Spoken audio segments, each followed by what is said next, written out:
आज पुनः जिला प्रशासन के फेसबुक लाइव में आपका सभी का स्वागत है।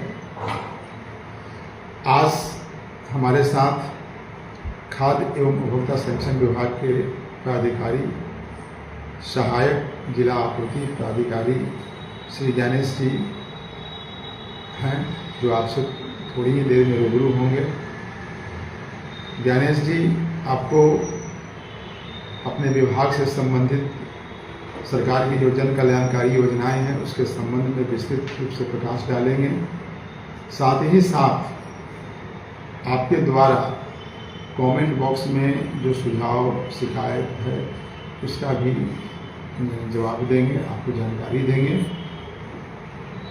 तो चलिए हम लोग ज्ञानेश जी का एक बार स्वागत करते हैं। आपका बहुत बहुत स्वागत है ज्ञानेश जी, और आपसे अनुरोध है कि आप अपना संक्षिप्त परिचय देते हुए अपने विभाग से संबंधित जन कल्याणकारी योजनाओं पर प्रकाश डालें, अपने विभाग के कार्यों उपलब्धियों के बारे में भी बताएं हमारे व्यूअर्स को। ज्ञानेश जी। धन्यवाद सर। मैं ज्ञानेश कुमार, सहायक जिला आपूर्ति पदाधिकारी मधुबनी में पदस्थापित हूँ और मुझे सरकार की जन कल्याणकारी योजनाओं, विकास कार्यों और उपलब्धियों के लिए जिला प्रशासन की तरफ से खाद्य उपभोक्ता संरक्षण विभाग के मार्फत जो है सो इसकी जानकारी देने के लिए हमको नामित और प्राधिकृत किया गया है। तो खाद्य उपभोक्ता संरक्षण विभाग की तरफ से जो भी सरकार की जन कल्याणकारी योजनाएं हैं या फिर जो भी विकास कार्य अभी तक हुए हैं या इससे जो भी लोग लाभ ले रहे हैं, इससे संदर्भित तथ्यों से हम अवगत कराना चाहेंगे जनता को, ताकि लोग इसका अच्छे से लाभ ले सकें और आवश्यकता पड़ने पर जो भी उनकी समस्याएं होंगी उस समस्याओं से वो समस्याओं को हम लोगों के सामने रख सकें, जिला प्रशासन के सामने रख सकें, ताकि हम उनकी समस्याओं का निदान कर सकें। खाद्य उपभोक्ता संरक्षण विभाग का मुख्य उद्देश्य जितने भी खाद्य सुरक्षा अधिनियम अंतर्गत पात्र लाभुक हैं उनको खाद्य सुरक्षा की सुविधा मुहैया कराना, इसके अतिरिक्त जो भी उपभोक्ता संवर्ग हैं उनके हितों की सुरक्षा करना है। खाद्य एवं उपभोक्ता संरक्षण विभाग के मूल बिंदु में खाद्य सुरक्षा अधिनियम है, जिसके तहत पात्र लाभुकों को खाद्यान्न उपलब्ध कराया जाता है। प्रधानमंत्री PMGKAY योजना के तहत प्रधानमंत्री की इस महत्वाकांक्षी योजना में लगभग 86% लोग आच्छादित हैं और 2 तरह के परिवार जो है इस खाद्य सुरक्षा के तहत लाभ ले रहे हैं। एक पूर्विकता प्राप्त परिवार PHH परिवार और एक अंत्योदय परिवार। पूर्विकता प्राप्त परिवारों को जो भी राशन कार्ड उपलब्ध है वो उस राशन कार्ड के प्रत्येक सदस्य पर 1 किलो गेहूं और 4 किलो चावल उन्हें जन वितरण प्रणाली विक्रेता के माध्यम से, उनके पॉस मशीन के माध्यम से बायोमेट्रिक सत्यापन के द्वारा वे खाद्यान्न का लाभ ले रहे हैं। अंत्योदय परिवार जो हैं वो 7 किलो गेहूं और 28 किलो चावल उनको जो है बायोमेट्रिक जन वितरण प्रणाली विक्रेता की दुकान पर पॉस मशीन के माध्यम से बायोमेट्रिक सत्यापन के द्वारा वे राशन का लाभ ले रहे हैं।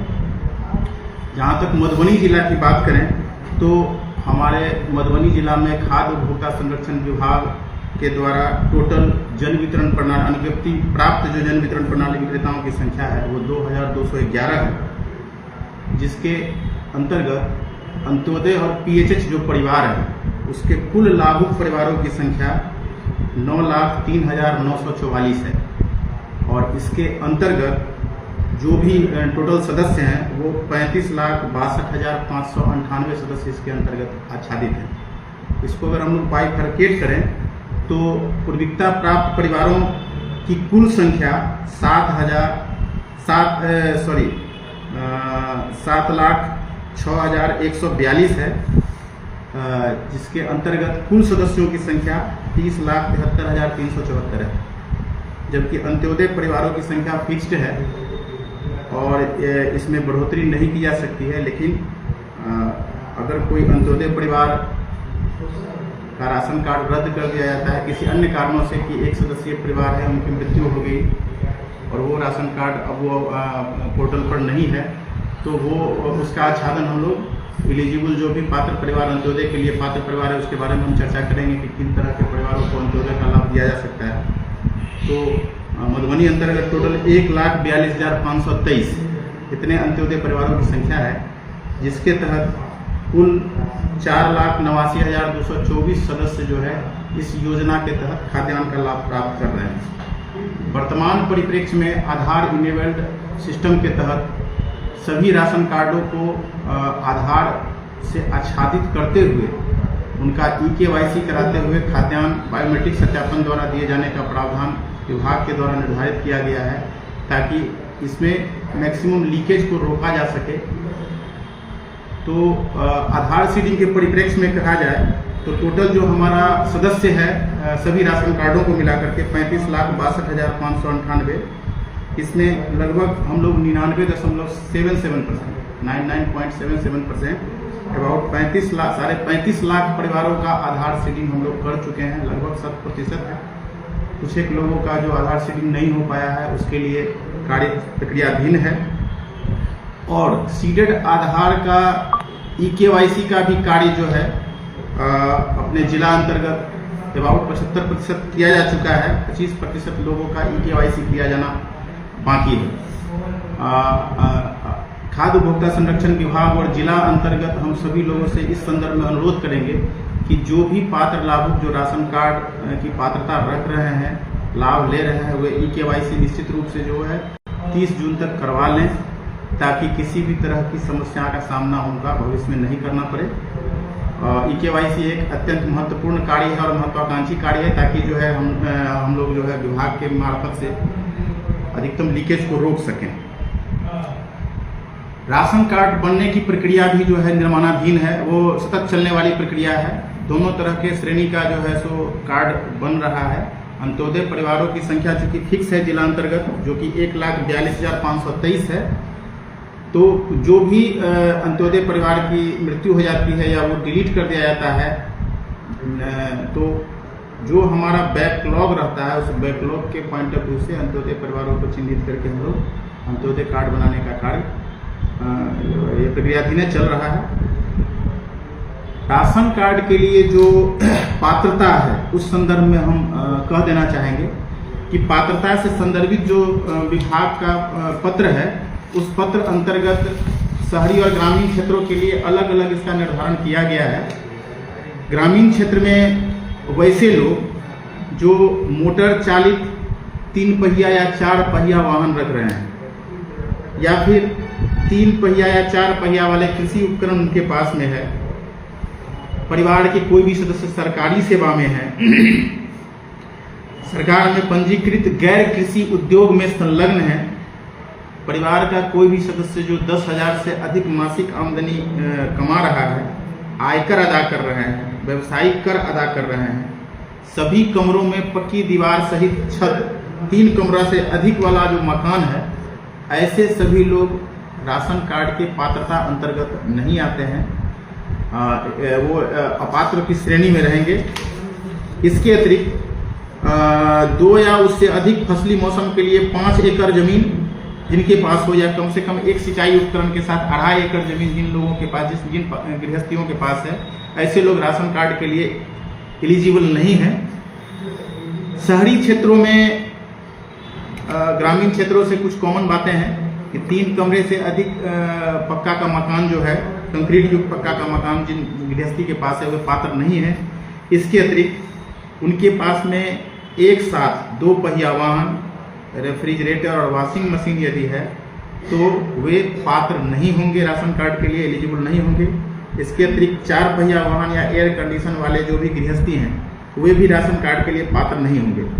शहरी क्षेत्रों में राष्ट्रीय खाद्य सुरक्षा अधिनियम जो 2013 है, उसके अधीन पात्र परिवारों की जो गणना की जाती है या जो मानक निर्धारित किया गया है, उस मानक के तहत जो हमारा भिखारी है, कूड़ा चुनने वाला है, घरेलू श्रमिक है, फुटपाथी दुकानदार है, मोची है, फेरी वाला है, गली मोहल्लों में ठेला चलाने वाले या अन्य सेवाएं देने वाले लोग हैं, निर्माण कार्य में संलग्न श्रमिक हैं, नलसाज हैं, राजमिस्त्री हैं, श्रमिक हैं, पेंटर हैं, वेल्डर हैं, प्रहरी हैं, कूली हैं, सिर पर बोझा ढोने वाले श्रमिक हैं, झाड़ू चलाने वाले लोग हैं, सफाई कर्मी हैं, माली हैं, शिल्पकार हैं, हस्तशिल्पी हैं, दर्जी हैं, चालक हैं, खलासी हैं, रिक्शा चालक हैं। ये सभी पात्र परिवारों की श्रेणी अंतर्गत आते हैं और उनकी स्थिति, आर्थिक अवस्थिति को देखते हुए ही उनका पीएचएच या अंत्योदय का राशन कार्ड निर्गत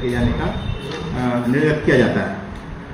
इसके अतिरिक्त जो है सो कुछ विधवा महिलाओं के संदर्भ में भी पात्रता और अपात्रता के बारे में कुछ बातें हैं जो हम यहाँ बता देना चाहेंगे। 45 साल से कम उम्र की वैसी सभी महिलाएं जो विधवा हैं, वे सभी कोटि में वो राशन कार्ड के लिए एलिजिबल मानी गई हैं। इसके अतिरिक्त जो अंत्योदय का हमारे पास बैकलॉग रहता है, उस बैकलॉग के पर्सपेक्टिव अंत्योदय योजना का लाभ वैसे परिवारों को दिया जाता है जो 60 वर्ष के वैसे वृद्ध हैं जिनके पास परिवार का या फिर कोई नियमित आय नहीं हो, आदिकालीन जनजातीय परिवार हो। इसके अतिरिक्त जो है विधवा या विधवा द्वारा नेतृत्व किया जाने वाला परिवार है, एकल परिवार है जिनका आय का कोई भी सोर्स नहीं है, विकलांग व्यक्ति है या विकलांग व्यक्ति के द्वारा संचालित कोई परिवार है, अंतिम स्थिति में रुग्ण व्यक्ति जिसके आर्थिक आय का कोई साधन संसाधन नहीं है, गृहविहीन, अनाश्रय लोग, ऐसे सभी लोगों को, भूमिहीन कृषि श्रमिक, सीमांत किसान, झुग्गी झोपड़ी में रहने वाले, फेरी वाले, बुनकर, लोहार, ऐसे सभी व्यक्तियों को जो है अंत्योदय अन्न योजना का लाभ दिया जाता है। मधुबनी जिला अंतर्गत राशन कार्ड बनने की जो प्रक्रिया है वो निरंतर चल रही है और यह एक सतत चलने वाली प्रक्रिया है। विगत 2 सालों का अगर आंकड़ा देखा जाए तो हम यहाँ जिला खाद्य उपभोक्ता संरक्षण विभाग के द्वारा मधुबनी जिला अंतर्गत जो है निर्गत पात्र राशन कार्डों की संख्या अबाउट 79,044 है। इसके अतिरिक्त पूर्व से जो भी राशन कार्ड थे उसके नाम में संशोधन, नाम जोड़ना, नाम विलोपित किया जाना, ऐसे जो भी आवेदन प्राप्त हुए हैं वैसे 1,11,191 आवेदनों का डिस्पोजल स्वीकृति के साथ किया गया है। इसके अतिरिक्त अपात्र राशन कार्ड धारकों का भी नोटिस करके उनका राशन कार्ड विलोपित किए जाने की प्रक्रिया जो है चल रही है। खाद्य सुरक्षा अधिनियम के अंतर्गत कुछ बातें और भी हैं जो हम बताना चाहेंगे आम जन को, जिसमें एक महत्वपूर्ण बात है, जो भी खाद्यान्न जन वितरण प्रणाली विक्रेता के दुकान के माध्यम से लोग प्राप्त कर रहे हैं उसकी गुणवत्ता और उसके उपयोग से संबंधित हम खाद्यान्न के फोर्टिफिकेशन के संदर्भ में बात कर रहे हैं कि चूँकि अपने देश में एनीमिक लोग अत्यधिक हैं, खून की कमी से महिलाएं, बच्चे बहुत अधिक संख्या में लोग हैं यहाँ। इस बात को देखते हुए जो भी जन वितरण प्रणाली दुकानों के माध्यम से खाद्यान्न का मुहैया कराया जाता है वो चावल फोर्टिफिकेशन करके दिया जाता है। फोर्टिफिकेशन कहने का मतलब है कि चावल में ऊपर से उन सभी पोषक तत्वों को मिलाया जाना जिससे जो हमारे अपोषण की समस्या को दूर कर सके। इसके तहत चावल में जो है जो पोषक तत्व मिलाया जाता है उसमें आयरन, फोलिक एसिड और विटामिन B12 है। ये 3 पोषक तत्व ऐसे हैं जो हमारे खून की कमी को दूर करने के साथ साथ हमारे नर्वस सिस्टम को भी व्यवस्थित इसके द्वारा रखा जाता है। और यह एक सीधी सी बात है कि इसको फोर्टिफिकेशन में जो हमारा चावल होता है उसके आटा में इन तत्वों को मिला करके और ब्लेंडिंग मशीन के माध्यम से चावल के दाने के बराबर जो है वो उसका कर्नल निकाला जाता है और वो उसको 100 किलो में जो हमारा चावल है उसमें 1 किलो मिला करके वो उतना पर्याप्त होता है ताकि पोषण की समस्या से जो लोग परिवार जूझ रहे हैं उनको पोषण युक्त खाद्यान्न की आपूर्ति हम लोग कर सकें। तो जो भ्रांतियाँ हैं क्षेत्र में कि यह प्लास्टिक का चावल है या फिर इसको खाने से हमको कोई गंभीर रोग हो जाएगा या एंड ऑल दैट, जो भी हमारा जो हमारा भ्रांति मन में डला हुआ है कि जो चावल में ऊपरी तौर पर जो उजला मिला हुआ है वो उसको हटा दिया जाना चाहिए, उसको फेंक दिया जाना चाहिए, तो उसको यूज़ किया जाना है। इसकी बनाने की भी कुछ विधियां हैं। गांव देहात में लोग नॉर्मली चावल बना के उसका मार निकाल के फेंक देते हैं, या फिर भ्रांति के कारण लोग जब उसको धोते हैं तो धोने के साथ साथ जो है उसके ऊपर में जो हमारा फोर्टिफाइड राइस चला आता है, जो पोषण युक्त है, उसको लोग हटा करके फेंक देता है। उसको नहीं फेंका जाना चाहिए। उसको बनाने की विधि सरल है। उसमें उतना माने सूखने का मेथड कि भाई या तो हम उसको कुकर में बनाएं ताकि मार बाहर नहीं फेंकना पड़े, या फिर उसमें उतना ही पानी दे ताकि चावल पक करके पानी को पूर्णतया वह सोख ले। तो ताकि अच्छा, कुछ ऐसी भी समस्याएं हैं कि लोग चावल को बाज़ारों में बेच देते हैं। तो ये फोर्टिफाइड राइस है, आपके स्वास्थ्य के लिए ये अत्यंत महत्वपूर्ण चीज़ है। सरकार इस संबंध में जो है विस्तृत दिशा निर्देश भी जारी सरकार के द्वारा किया गया है। साथ ही साथ इसके जन साधारण तक पहुंचाने के लिए, इसकी महत्ता को समझाने के लिए जगह जगह ट्रेनिंग प्रोग्राम हो रहे हैं, उसको प्रचार प्रसार किया जा रहा है। तो आग्रह आप लोगों से यही होगा कि जो चावल का फोर्टिफिकेशन करके जन वितरण प्रणाली दुकानों के माध्यम से दिया जा रहा है, उसका सदुपयोग किया जाए।